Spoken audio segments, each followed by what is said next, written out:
Hi friends, అందరూ బాగున్నారా? అందరూ బిగ్ బాస్ సీజన్ 8 చూస్తున్నారా? అందరూ స్టార్టింగ్ నుంచే కొంచెం కంటెస్టెంట్స్ మనకి కన్ఫ్యూజన్గా అనిపిస్తున్నారు.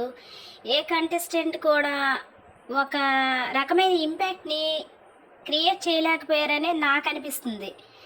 ఎవరిని చూస్ చేసుకుందామన్నా, ఎవరికి ఓటు వేయాలి అనే కన్ఫ్యూజను 2-3 డేస్ అయిపోయినా, ఇంకా 5-6 డేస్ అయిపోయినా ఇంకా మనకి ఆ కన్ఫ్యూజన్లోనే ఉన్నాం అనిపిస్తుంది. నేను కూడా మీతో ఏకీభవిస్తున్నాను. కాకపోతే చూస్తే ఒక 10 డేస్ 2 వీక్స్ ఇలా చూస్తే మనకు అర్థమవుతుంది. అయితే ఇందులో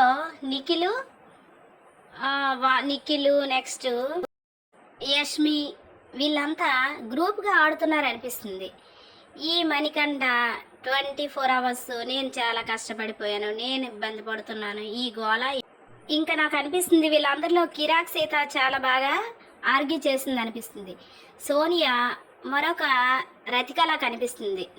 మరి మీరేమనుకుంటున్నారో ఒకసారి కామెంట్ చేయండి. సోనియా వాదన కూడా ఏం బాలేదు. శేఖర్ భాష కూడా పెద్దగా ఆర్గ్యూ చేయలేకపోతున్నాడు అనిపిస్తుంది. ప్రేరణ కూడా అంతే, అరుస్తుంది కానీ ఆర్గ్యుమెంట్ లేదు. ఇంకా విష్ణుప్రియకి వస్తే అస్సలు ఏమీ చెప్పలేకపోతుంది, చేయలేకపోతుంది. ఈ బేబక్క ఉన్నవి లేనివి ఏం చేయాలో, ఎక్కడ ఆడాలో, ఎక్కడ తగ్గాలో, ఎక్కడ నెగ్గాలో తెలియకుండా ఉంది ఈ బేబక్క. ఇంకా ఫైనల్గా చూస్తే ఈ కంటెస్టెంట్స్ ఇలా ఉన్నారు. ఈ మణికంఠ నస ఎక్కువైపోతుంది. అది మీకేమనిపిస్తుందో ఒకసారి చెప్పండి. నామినేషన్స్ ఇంకా పూర్తయిన